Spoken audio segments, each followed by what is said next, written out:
সেনাপতি, ওর ছয়টায় ঘুম থেকে উঠে তোমাকে আমার বালিশের গোড়ায় না দেখতে পেলে আমার বুকে বড় ব্যথা করে।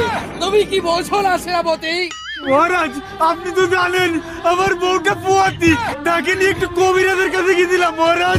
আমি বুঝতে পেরেছি সেনাপতি, তুমি অনেক কষ্ট করে তারপর বাবা হতে চলেছো, কিন্তু কিন্তু এদিকে যে আমার রেওয়াজের সময় হয়ে গেছে, যার জন্য আমি একটু তোমার উপর মন খারাপ করেছিলাম।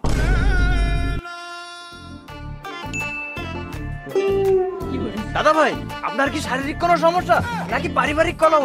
আপনি এখানে এভাবে বসে আছেন কেন? ওরে যৌবন, তুইও আমার চিনতে পারলি নে? আর চিনবি বা কি করে? আমি হলাম এই রূপ মহাদেশের রক সিঙ্গার।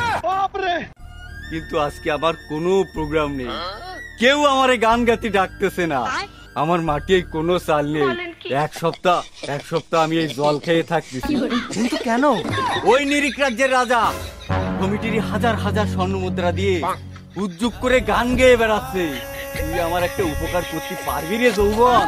তুমি কথাটুকু কইলে কি? আমি হলাম যৌবন ডাক্তার, উপকার করতে পারবো না মানে? I am MBBS for messaging. ওরে যৌবন, তোর ইমোশনের সময়ও এই ডায়লগ মারতে হবে। ওরে তা না, তোমার কি উপকার করতে হবে তাই বলো। ও যৌবন, তুই এমন কিছু কর যাতে রাজা বোবা হয়ে যায়। এক কাজ করি, ওর গলায় তাড়াতাড়ি করে ঝালানাটি বসাই দিই, যাতে ওর গলা দিয়ে শুন না বেরোয়। যৌবন, তুই ট্রাই কর। আবহাওয়ার খ্যাতি রে, আজকে যদি আমার বউটা বাড়ি থাকতো, ও বিটিরে দেখাই দিতাম এই পরিতোষ কি জিনিস। ওকে না শিমুল না? পরিতোষকা, আমি শিমুল। অশিমুল, বউ নিয়ে মন খারাপ করিস রে। আমারে দেখ, আমার বউ মিতালি ডেলি রাগ করে বাড়িতে চলে যায় বাপের বাড়ি। আমার যে সময় লাগে আমি চাইয়ে নিয়ে আসি, ও নিয়ে মন খারাপ করিস নে তুই। পুরে পরিতোষকা, মন খারাপ না করে কি আরবো, আমার বিটি তো সব নিয়ে চলে গেছে। এই সামলা, এই তোর কি নিয়ে গেছে? পুরে পরিতোষকা, তুমি আর কইয়ে না, সামনে কালী পুজোয় আমি আসছে কোষাধ্যক্ষ, মানুষের কাছ থেকে নিয়ে 700 স্বর্ণ মুদ্রা জোগাড় করেছি। আমার বিটি সেই স্বর্ণ মুদ্রা নিয়ে চলে গেছে। সামনে কনসার্ট, আমার মাথায় কিছু কাজ করতেছে না। ওরে ভাই বই, এ সমস্যা কোনো সমস্যা না। তোর পরিতোষ কাকা বাঁচে রয়েছে না, আমি থাকছি, কোনো সমস্যা না। তোরে আমি 1000 স্বর্ণ মুদ্রা দেবো, ওতে তুই মোটে আমার 100 স্বর্ণ মুদ্রা দিবি। আমি ওই নিরিখ রাজ্যের রাজারে দিয়ে প্রোগ্রাম করাই দেবো।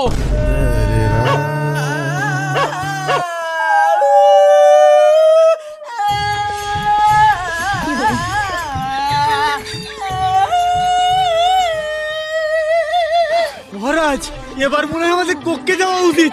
পাশের কুকুরগুলো ডাকাডাকি করছে। সেনাপতি, কুকুর বিড়াল হচ্ছে ভালো প্রাণী, এদের মনে কোনো অহংকার নেই। কিন্তু সেনাপতি, তুমি কি আমাকে উৎসাহ দিলে নাকি আমার সম্মানে বমি করলে? মহারাজের জয় হোক। এ পরিতোষ, তুমি এসেছো? আমি জানি পরিতোষ, তুমি নিশ্চয়ই কোনো ভালো খবর এনেছো। শীঘ্রই বলে ফেলো, আমার যে আর তর সইছে না। মহারাজ, অভয়নগরে কালী পুজোতে এবার কনসার্টের আয়োজন করেছে। আপনি যদি 1000 স্বর্ণ মুদ্রা দেন, তাহলে ওখানে আপনি গান গাইতে পারবেন।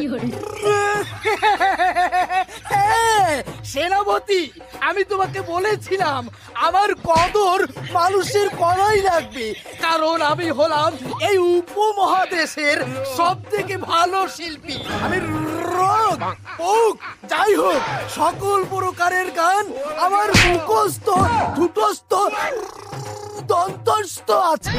মহারাজ, এর প্রমাণ তো আমি স্বয়ং পরিতোষ, কিন্তু ওরা তো 1000 স্বর্ণ মুদ্রা চেয়েছে। পরিতোষ, মাত্র 1000 স্বর্ণমোহর নিয়ে তুমি বিচলিত?